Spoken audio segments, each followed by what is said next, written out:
Hey guys, and welcome back to my channel. My name is Daria, and 2 years ago I moved to London to study at university, so I'm an international student here. And today I want to tell you a little bit about living in London, the whole accommodation thing, some tips, advice about living in London for students. So last year I lived in one of the King's accommodations because King's is my university, and this year I'm renting this amazing flat alone. I think we'll start with the most popular options and move to the least popular options. And the first one is obviously student accommodation. But there are also different types of student accommodation. First one is university-owned accommodation, and the second one is private student accommodation.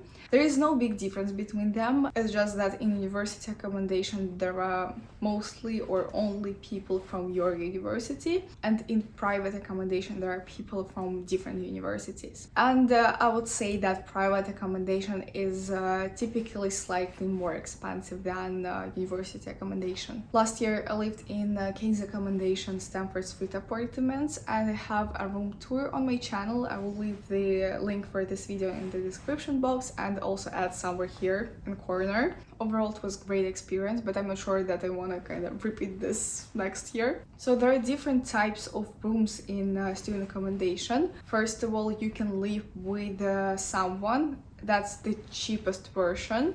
Or you can live alone. You can live in a room where you have shared kitchen and shared bathroom. You can live in an ensuite room where you have your own bathroom but you have shared kitchen.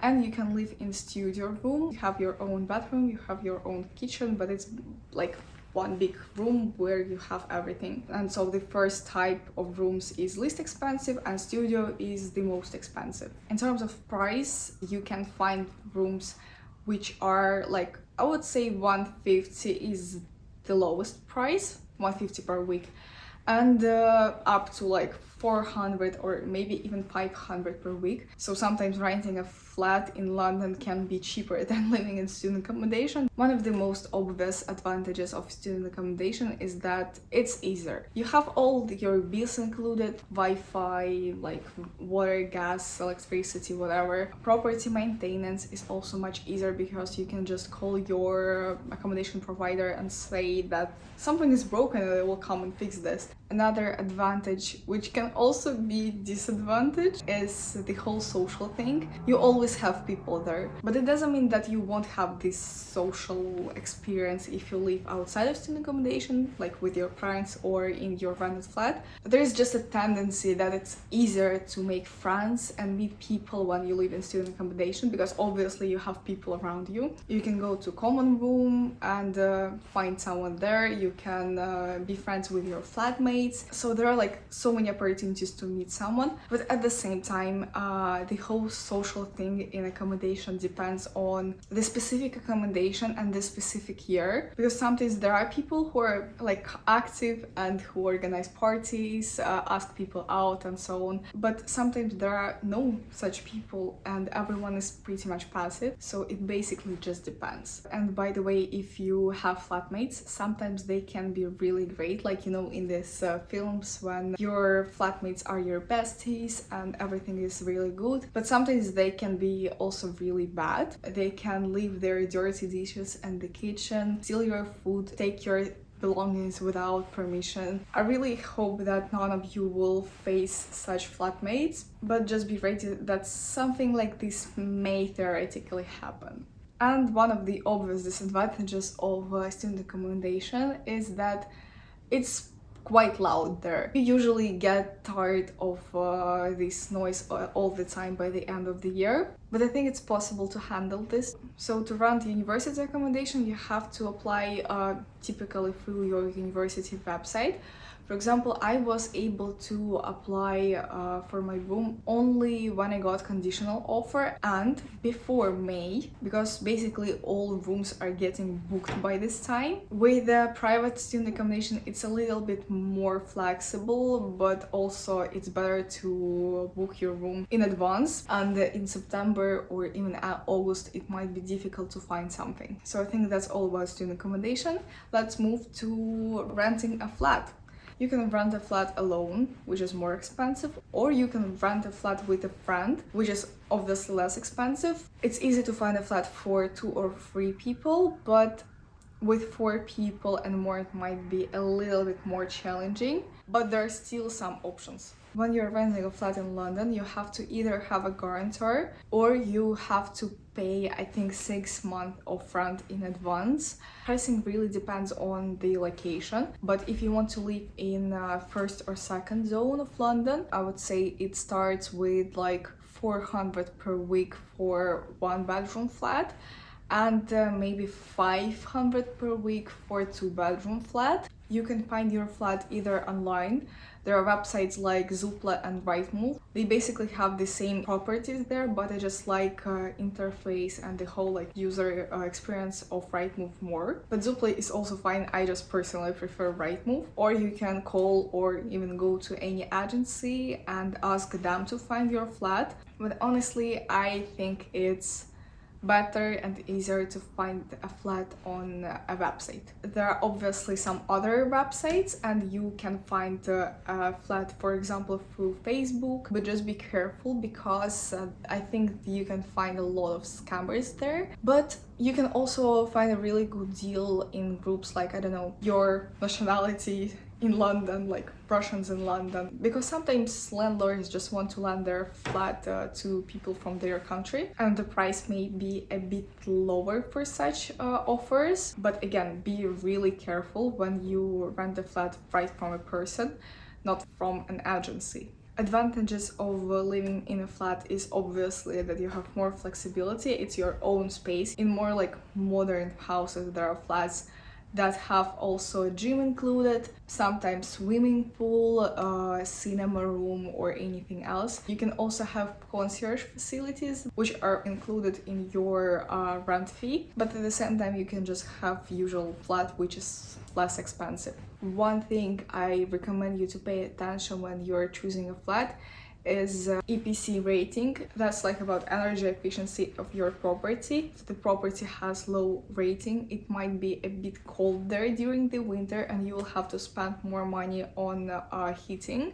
And by the way, about bills in London are freaking expensive. You will have to pay your water bill, electricity bill, you will have to pay gas bill. If you have gas in your property, you'll have to pay heating bill. It's like 4 different bills. And you can also add there a Wi-Fi, TV license and so on. So sometimes if you're renting a flat, your bills may be up to like 200 per month. So just also keep this in mind when you are setting a budget for your flat, that it's usually your rent fee plus these bills. Another important point, find your flat in advance.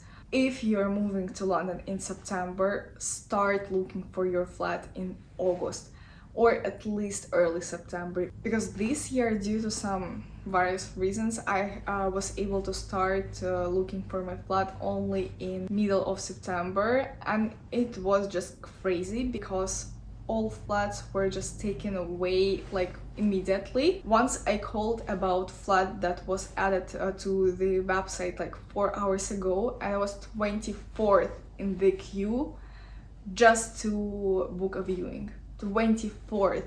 And mostly all the flats that left on the website had move-in date in like November or December, and I was like in London without a flat and I had to leave somewhere, so it was just crazy. But eventually I found a place in completely different location from where I planned to live initially, but that's totally fine because I love this location actually more than the location I was supposed to live.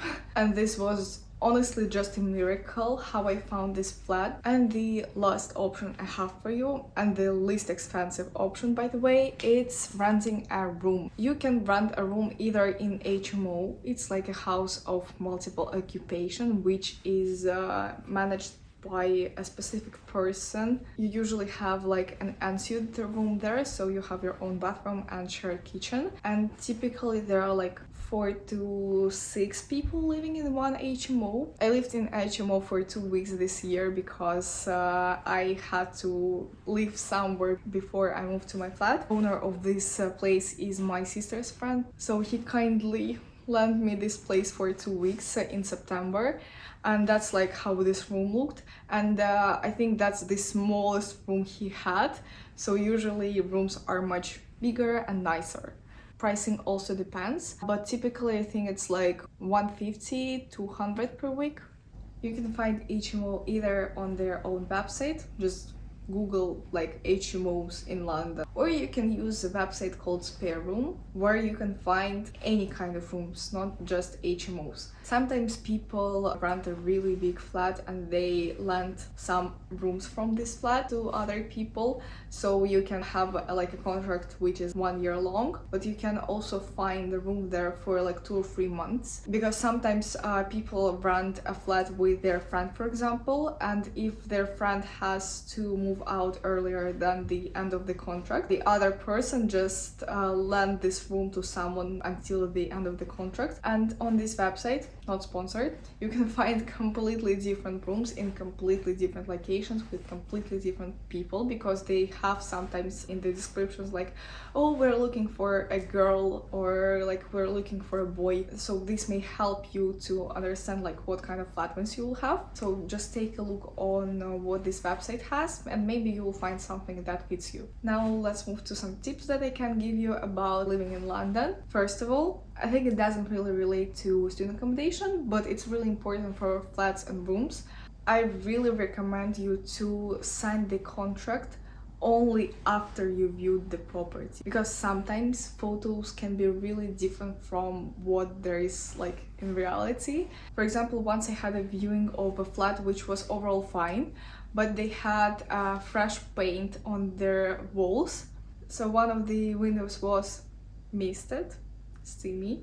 I don't know the right word, but it basically had like steam between two glasses. I don't know how to describe this, but this probably means that there was mold inside of this flat, and they just kind of cleaned this and covered with fresh paint for viewings, which is not actually good, like when you live in a flat with mold. And this is especially a problem for older houses. Modern houses typically do not have this issue now, but just still keep this in mind. And when you have a viewing, just look behind a wardrobe, behind a bed, and any other places where there could possibly be mold, because this will save you from so much stress later.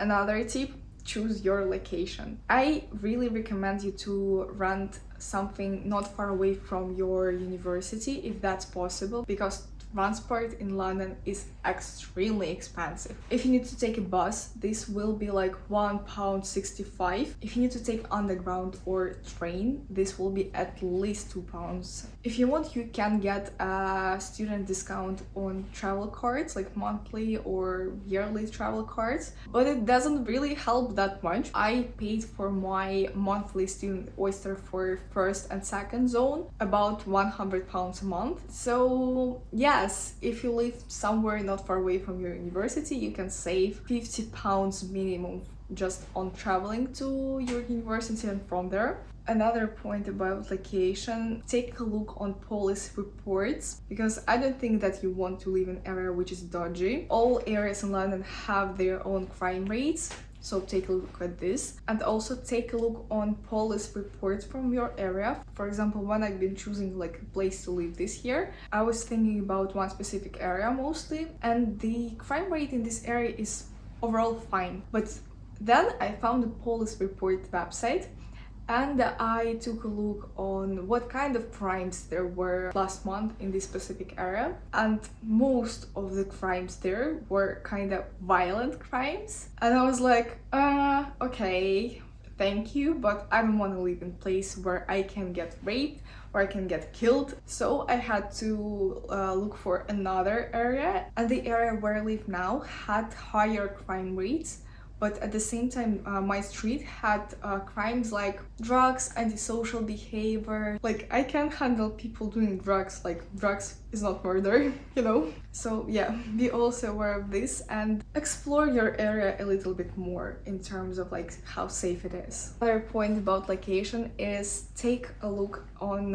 what kind of facilities this area has. For example, where is the nearest shop, pharmacy, bus stop, tube station, train station, like gym, or anything else. That's just the things that you usually need to leave. And if, for example, nearest grocery shop is like 10 minutes away from your place, you can handle this, but that's kind of uncomfortable. Since you're a student, you'll probably go partying at least sometimes, and you will sometimes come home late. So also be aware of night transport in your area. For example, one of the reasons why I love my location is that we have so many night buses here, and basically every time I go partying, I can take night bus to home, and I will have either a direct bus or with only one change, because taking a taxi in London, even Uber, is kind of expensive. So if you are going out quite often, you'll have to spend so much by taking a taxi to go back home. So I just recommend you to find an area where you will have night transport facilities. So I think